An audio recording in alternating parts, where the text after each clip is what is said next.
So the last 2 days we learned first the different opinions about the level of holiness of a shul and the mitzvah of respecting a shul, right? One opinion was that it's biblical because it's an extension of the Beit Mikdash.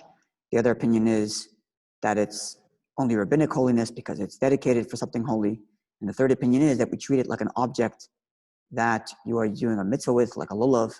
And then once you're done with the lulav, once the mitzvah is over, then the holiness is no longer there. Remember that? Those are 3 opinions. And then yesterday we got into details of how to respect the shul.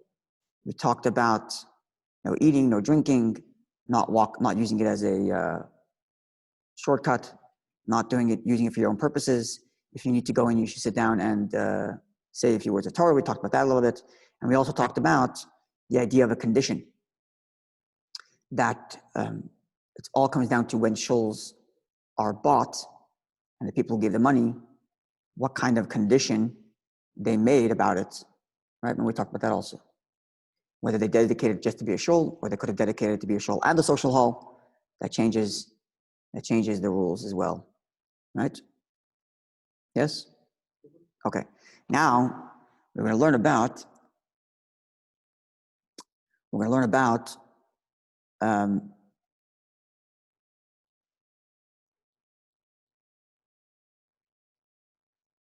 difference between a Beit Knesset and a Beit Medrash.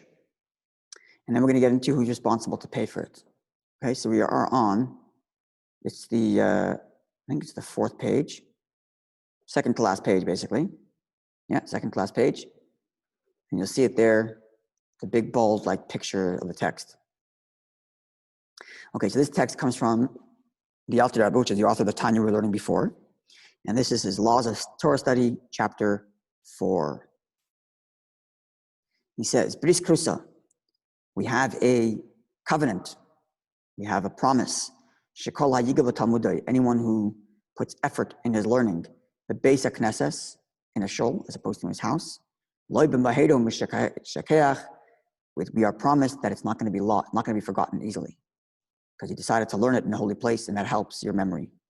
Therefore, if a person doesn't have if the city doesn't have a Bet Medrash, a study hall, which is where he should be, but if he doesn't have one, you shouldn't learn at home. It's better to learn in the shul, in the Bet Knesset. It's a room where they pray. But if there is a study hall, if there's a Bet Medrash in the city, don't learn alone while you're sitting in the shul.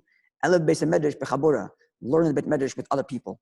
So there's 2 elements that help your learning. Number 1, learning in a holy place, and that's true if you're in a Bet Knesset or Bet Medrash. But another thing is not just to learn in a holy place, but to learn with other Jews, to learn in a group, learn b'chavruta, right?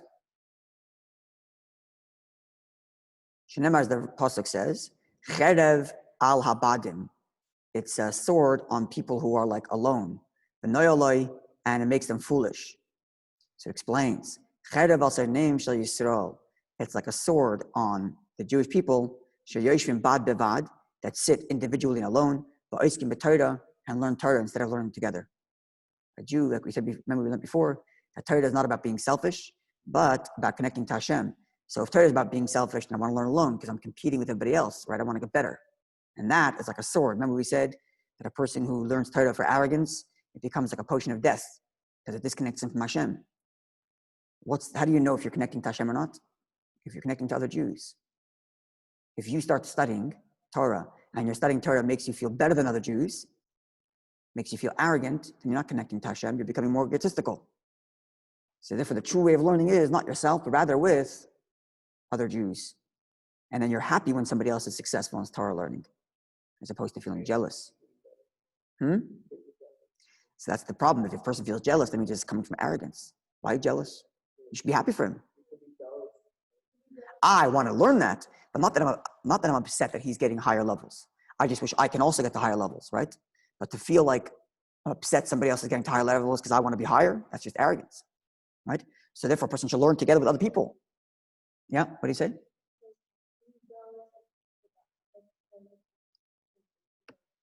It's okay to look at somebody who's doing better and say, I want to get there also. That motivates you to do more, right? But to say like, oh man, I can't stand that guy, he's doing better than me. That's not a good feeling. That's arrogance, right? So that's why he's saying here that a person should learn together with other people better. Don't learn alone, learn with others. Our sages, I'm sorry, not only is it bad for him, but Elishim Tipshin makes you into a fool, makes you worse. And this Shenemar, the Pasuk says, the Pasuk says, become foolish.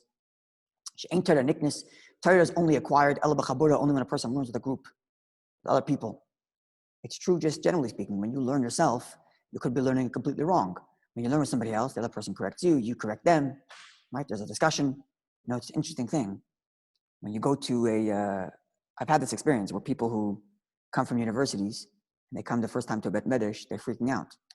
Because when you go to a library in a university or any library, it's quiet. No one says a word. Don't disturb the other person talking. You ever walk into a big Bet Medrash where people are learning? It's so loud that you can scream and nobody hears you. You ever seen such a thing? Yeah? Why? Because everybody's talking, everybody learn together, and they're arguing, and they're going back and forth, and people are screaming at each other. But that's how Torah is acquired. Torah is acquired not by me sitting alone in my own little head and reading because I think I'm amazing. Torah is learned and Torah is acquired by discussing with other people, and sometimes you're going to be wrong, and sometimes you'll be right. But that's how you grow, by learning with other people. Following? Moreover, our sages say, if 10 people sit together and they learn, the presence of Hashem is there. The Pasuk says, Hashem is in a community, ba'adas. The Ein Eda, and a community is a community is nothing less than 10. So 10 people learning together has a holiness just like 10 people praying together. So it's very important to learn with a community and learn with other people. Sorry? That's why I need 10 people for minyan, because that's when you have the Shechina. Like Alter is telling us, it's not just when you daven that brings the Shechina, but even when you learn. When you learn together with 10 people with a minyan, it brings a certain holiness like a minyan does. Okay. Then the Alter says like this. Now somebody who is part of this group of people who study, and he's in the Bet Medrash all day, then he should daven with the community, Bet Medrash, in the Bet Medrash, but Makom Shalom in the same place where they learn. Instead of leaving the Bet Medrash and walking down the street to the Bet Knesset, pray in the Bet Medrash. Besides for the fact that it's not wasting your time from learning, instead of walking up Bet Knesset and walking back, you pray, in your Bet Medrash where you're learning. But moreover, the holiness of Bet Medrash is greater than the holiness of the Shul. Why? Because in the Shul, what do? Just one thing. You just pray. But in the Bet Medrash, you learn and pray. Besides for that, learning itself is a higher level. So the holiness of the Bet Medrash is higher than the holiness of the Bet Knesset. And therefore, besides for the fact that you're going to be wasting time walking to the Bet Medrash to the Bet Knesset to pray, it actually has a higher holiness. So if you're in the kollel, if you're in a yeshiva where you're learning all day, you learn in your place where you pray. You pray in the same place where you're learning. Clear? Sorry? No, you pray with the minyan in your Bet Medrash because you're all 10 people learning together, right? If there's no minyan, then you go to the Bet Knesset for a minyan. But we're talking about 10 people learning together, or a whole yeshiva learning together. So you pray in the same place where you're learning. But now that we said that a Bet Medrash has a higher holiness than a Bet Knesset, then all the things we learned yesterday about respecting a Bet Knesset also go to the Bet Medrash. It's a higher holiness, so for sure you have to be respectful there too. And therefore, that's what the Alter says here in Yud Aleph. Therefore, a person shouldn't have just wasted chatter, just like, random chats in the Bet Medrash,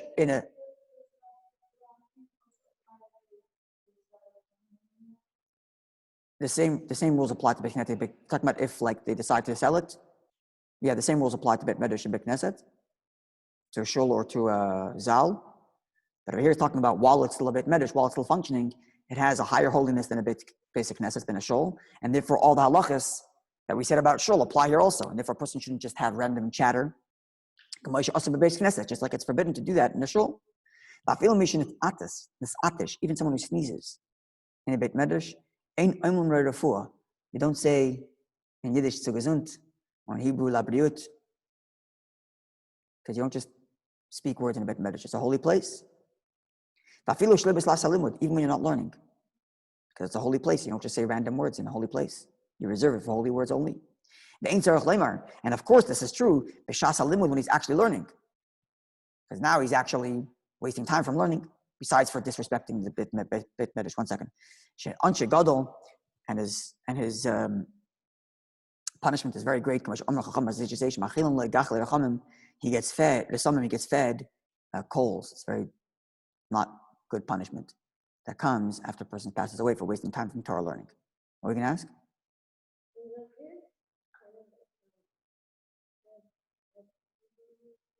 Which one? I built this Hebrew, yeah. So it's a good question, because today, I mentioned, like I said yesterday, today the synagogues are dedicated to begin with to be a synagogue and a social hall. So it doesn't get the same level. And the same thing's true of Bet Medrash. A lot of Bet Medrash are also dedicated to be Bet Medrash and social hall. But if it was dedicated to only be exclusively a place of learning, you wouldn't be allowed to say Labriut in there. That's what he's saying. Follow? Okay, 12. Now, the same thing is true. And you're in the base of Bet Medrash. You can't sleep in a Bet Medrash. Loishin is kva, not a permanent sleep, sleeping all night. V'loishin is are, not a temporary nap. Only under extreme circumstance. What's an extreme circumstance that a person needs to nap in a Bet Medrash? For example, a person who learns all day, all night, Bet Medrash in a Bet Medrash. And he's the kind of person that if you told him you have to go home to sleep, it's going to cause him to waste time from his learning. So Bet Medrash is allowed to sleep in a Bet Medrash. So somebody who learns all day and all night in a Bet Medrash, and walking home to go to sleep, and then walking back is going to be a waste of his time. So he's allowed to sleep in a Bet Medrash. Otherwise, no one's allowed to fall asleep in a Bet Medrash.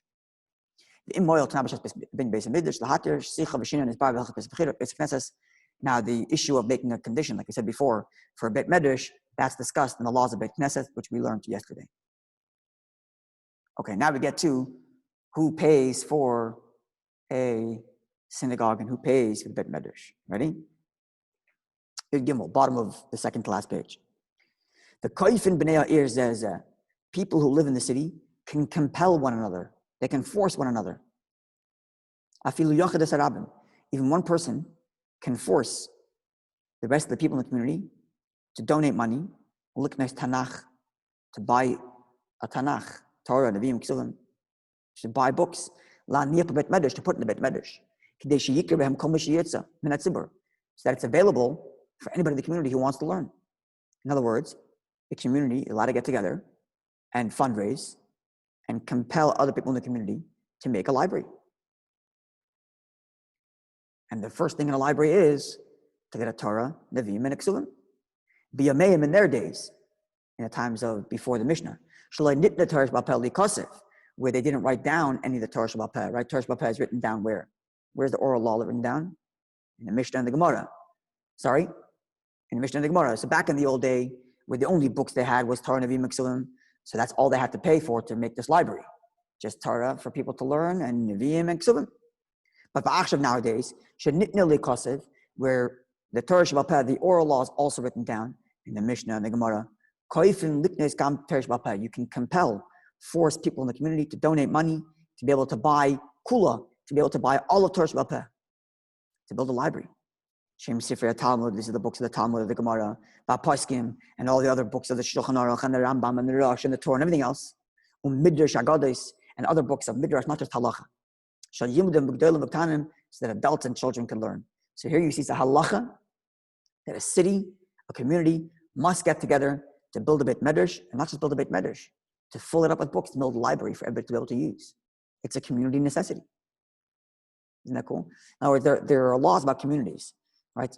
There are things that a community needs, like a mikveh. Community must have a mikveh. Community has to have a shul. A community has to have police, fire department, right? These are things that a city needs. So today we have the government to rely on. But if you were to build your own Jewish city somewhere, your own Jewish kingdom, you'd have to start taxing people, right? So you can pay for your police department. You can pay for for a gate, for guards around the city.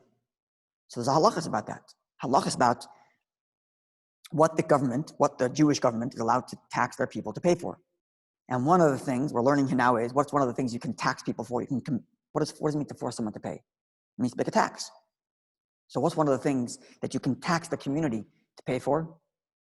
A beit medrash with a library, so that the community can learn Torah. It's pretty amazing, isn't it? All right. And he explains, how do you tax people? What kind of tax? Do you make everybody pay the same amount? Everybody pays $100. Let's say the library costs $1,000. You have 10 people. Everybody's got to give $1,000. That's it? No. You raise the money according to what people have. Even someone who's ignorant and is not ever going to use the books, he still has to give money in accordance to his ability. In other words, someone who's a very wealthy man says, look, I'm not smart enough to use the beit medrash. I don't have to pay for it. Go to the guys who learn. Let them pay for it. Says the Shulchan Aruch, nope. It's the whole city's responsibility. And even if you're not the person who's learning using the books, you're still responsible to make sure the community has it. And therefore, if you happen to be the one that's wealthy and can afford it, then you have to pay a bigger tax to pay for this library and to pay for the beit medrash. Follow? Even though you're not going to be using it, because it's a community responsibility, even though only certain people might be using it. The goyim b'chol minei kfiyos, and you can raise the money with all kinds of ways of convincing and compelling people to pay, to give the money, just like you have to pay for all other things, like we said before, to pay for a police department, to pay for a fire department, to pay for roads, whatever you have to pay for, whatever the community needs. Part of their needs are having a beit knesset, having a beit medrash, having a library, and therefore you can tax people in the same way, even if the person happens to not be using it. Right? The same way you can't say, oh, I never call the police, so I don't need to pay for the police department. It's not the way it works. The city needs it, so you got to pay your taxes, whether you like it or not. Here in Montreal, it's similar. If you own a house, you have to pay school tax. The school tax is meant to pay for public school. Now, I can't go to the government and say, look, my kids go to private school, they go to yeshiva, right? So why am I paying for the school tax? I don't use it.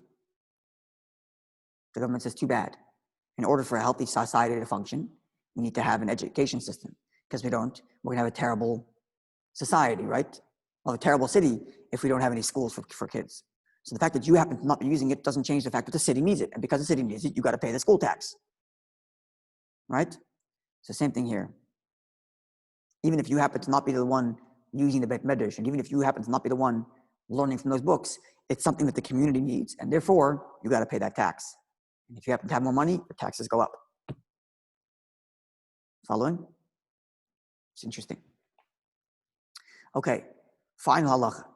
The Ir Gedolah, a big city, she'ein hasvarim shebebeis hamedrash, where the books that are in the beit medrash must speak, there aren't enough. One beit medrash with one library with books, not enough for the big community. And therefore, v'yesh batel Torah, there is batel Torah. People aren't learning Torah, whether they could have because there's no books. Mach maschasarim svarim, because there's not enough books. She'einim sarim luknes, we have nowhere to buy them from. Okay.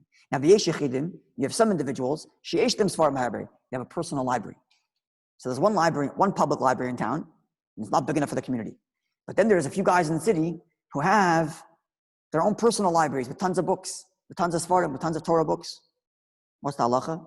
Yesh the bezdin, the bezdin, who's like the government of the city, is allowed to lakoifam, to force those people who have a private library, not to donate their books, but lahashal svarim, to lend them out. Lachol mishitin mashkin, to anybody who's going to give a collateral. You know what a collateral is? Collateral is like this. Let's say I have Baruch Hashem, a library in my house, right? And let's say some of the books there aren't available in some of the libraries of the beit medrash, and someone wants to borrow and use those for him. Now, if I don't lend it to him, the guy's not going to learn, right? So, okay, so I have others for him to learn, right? So the Shulchan Aruch is saying that the bezdin can force me to lend those for him, but I don't have to lend it out for free. What I can do is I can tell the person, let's say you're borrowing it, I say, okay, give me your watch. And when you give back the book, I'll give you your watch back. So that way I'm guaranteed you're going to give me back the books. That's called a mashkin. It's called collateral. So the bezdin doesn't have to force me to just give my books away. Doesn't even have to can't even force me to lend it without some protection. Right? But once, if the person's willing to give a mashkin, give some collateral, then the bezdin could say, listen, you got to lend him the books, because otherwise he's not going to be learning Torah, even though it's my personal property. Following? So again, yesh the bezdin has the ability, L'koifam, to compel them, lahashos fareim, to lend out their books, l'chol mishit in mashkin, to anyone who's going to give a collateral, a mashkin. Shava keshivya sefer, and the collateral's got to be at least the worth of what that book cost. The book costs $10. I can say, okay, give me $10, and when you're done with the book, I'll give you back the $10. Right? Al pishim was a bezdin, and the bezdin decides how much each book is worth. Just to, okay, then I can give the money. That's how lending works, right? I know. That's how it is. Sorry? Well, the bezdin actually can force the guy to give back. The same way the bezdin forces me to give the book, the bezdin can force the guy to give back. No, I give the $10 back. Unless, what if the book gets ruined? Then then the bezdin will say, okay, look, the book was worth $10. Now that you used it, it's worth $8. Pay him too. Following? And that's what that collateral helps. The bezdin is going to make sure the guy gives me back. The same way the bezdin makes sure I gave the book, the bezdin is going to make sure the guy gives the book back to me. But I got to get guarantees in case the book is ruined. And that's what that collateral does. Help me guarantee that I can pay for the book in case it gets ruined. Following? Okay. What'd you ask?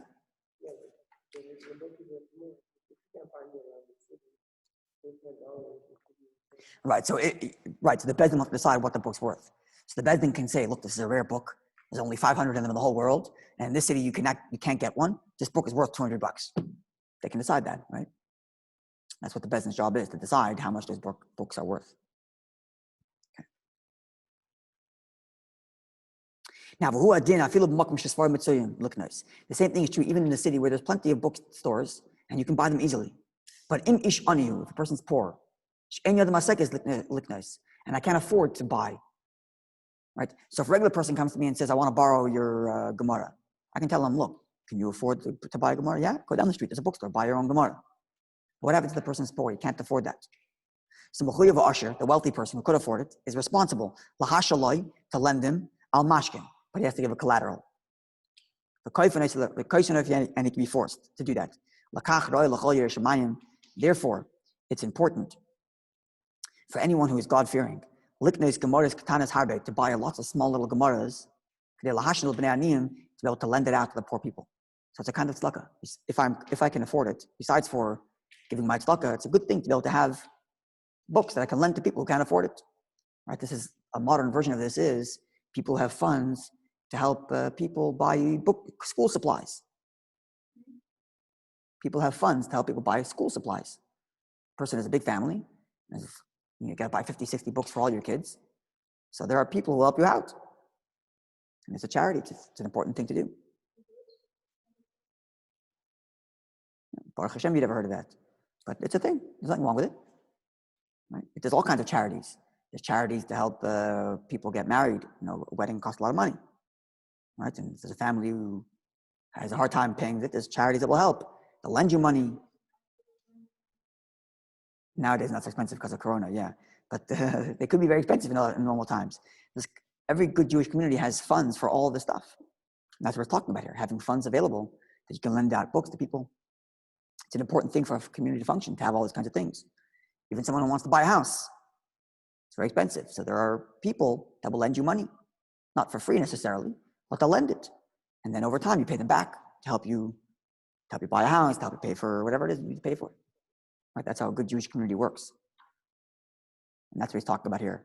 He's talking about that in terms of making libraries and books and svarim, Torah books, people to learn. Our sages say, the pasuk says, tzedakah you do stands for you as a merit, as a zchut forever. This is talking about people who have books and lending it out.